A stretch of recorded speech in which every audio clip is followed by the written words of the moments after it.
explained the Maharal that until Yudim and Tamar, there's no mention of people. But from Yehuda and Tamar on, it mentions the person, because he says until Yudim and Tamar, Aviyas Kenomer, we speak about the person being what he should be. We're speaking about the world itself. Basar Mamras Niver Olam, these are midos in the world, so on and so forth. But when you start addressing the individual, so now we mention the individual. That's what he had said. Ach atum in Yehuda ben Tamar ve'elech or Kutzari u'medabri min odom aproti achesh esidu olam aklovi. Page Kutzari. After he spoke about the world at large, what is the world? How did it come about? What is the order? What exists within the world? Ki af al gav shezoch arba midas benos leitzoko u'chiyotzim ze min advorim ein ze rak mitzad nesinas hatztok shu ba'olam. In the world, there are four characteristics. Dalid midos hein chol b'cholchem bisamedrish chol advorim. This is aval gav she'advorim b'vari she'yochim el odom. Even though these behavior patterns have relevance to the individual. In the world you find these four characteristics. How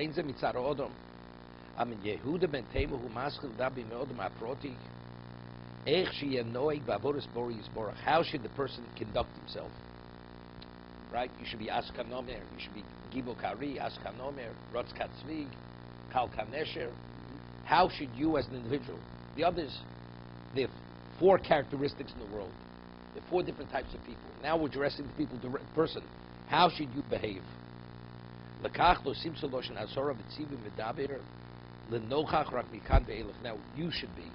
you should be askan gibokari. So we're talking directly to the person. You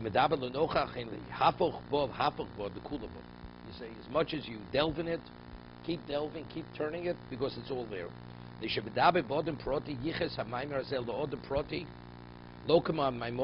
since we're speaking to the individual, so the statement is attributed, we identified which individual said it.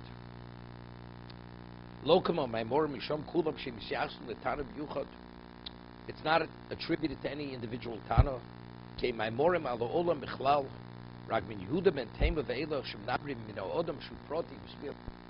Individual, you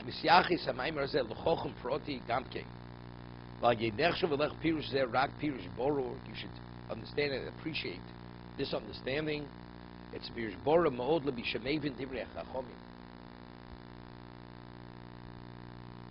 Meiki Yudam and Tema Dvorv Shalo El Odom Aproti Asher Odom Azehu Min El Yon Vatachton. The human being is a composite. He's made up of the terrestrial, the earth, and the spiritual. Gufa Min Atachton and Afshu Min El Yonim. His body's from the terrestrial level, and his neshama is from El Yonim. Kachoma Shnei Maimorim Askan Nover Dovze Keneged Guf Shalo Odom. Askan, he should be fierce like the leopard. You have to take control of the physicality. There's inertia in the physicality. You have to overcome that. The body interferes, doesn't allow a person to do the act of the mitzvah. We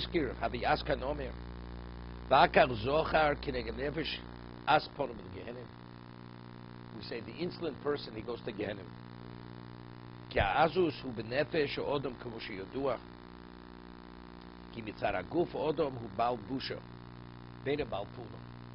physicality of the person, as we mentioned, that the Chovos says Hashem could have created a human being that you have to do your bodily functions once a year, once a month. Why is it continuous? That you shouldn't forget that you know better than the animal. There's a busha that you feel that you share traits or characteristics with the animal. That's the humble you. To remember that. So in terms of the physicality, especially a human being, that also makes a point, this is showing that when a human being decomposes, it's a different level of decomposition than an animal. The stench of a human being is much worse than an animal. The feces, the halacha is tzoas odom, you're not permitted. It says, Voya machnecha kodosh. Your camp should be clean. You're not permitted to do any davar shebedusha within 4 amos. of feces, of human feces, human waste. Animal waste doesn't apply. Because human waste, the way it's processed, it's something more detestable than an animal. A human being, but that reflects on the lowliness of a human being. The human being's a whole different, although we share the animal with the animal, but the animal of the human being is a much more inferior level than an animal. An animal is more perfect physically. More perfect, not in terms of its ability, but as an animal, its strength, everything it is. It comes to itself very quickly. It doesn't need care. It doesn't need processing in terms of its food. Nothing. Right? As long as it's in its habitat, it functions independent of anything else. But that's what God created it. It's mass. Everything comes natural to the animal. Human being, everything's an effort. You just a mass of physicality which needs all kinds of mentoring to be able to become something. That's what the human being is. It's a whole different degree of physicality than the animal. So he says a human being, in terms of his physicality, there should be busha.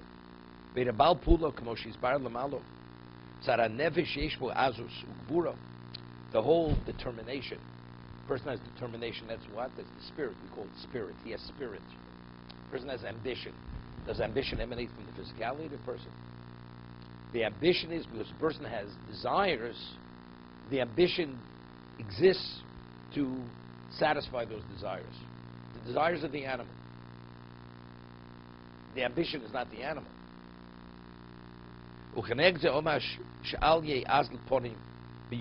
Although you take initiative, although you have ambition, but if you cross that line, then it becomes insolence. We say in a baishan lomed, right? In a baishan lomed. If you're going to be a baishan, you're going to have shame. You can't learn. If you're too ashamed to ask the question, you're going nowhere in life. So there's this proper initiative, and there's initiative where what we call it's aggressive, right? He's aggressive. Aggressive has a negative connotation. Initiative ambition is positive because it's applied to the right degree.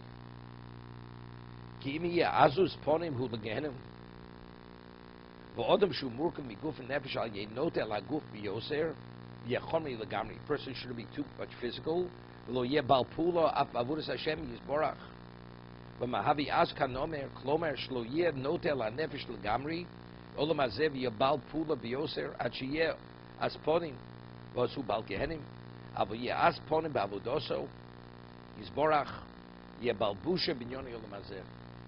terms of kedusha, in terms of mitzvah, you should be as he said earlier. A person's ashamed to do a mitzvah. There's nothing to be ashamed of. Well, people, they don't understand. It's their own what they understand. You got to do the right thing. So you have to demonstrate the characteristic of azus, even though there's going to be a little bit of a reaction from other people. You have to do what you have to do. But that's regarding your spirituality. But regarding your physicality, of course, there's ambition, there's initiative, but it's within reason. Only to the degree that you have to do it to be continued.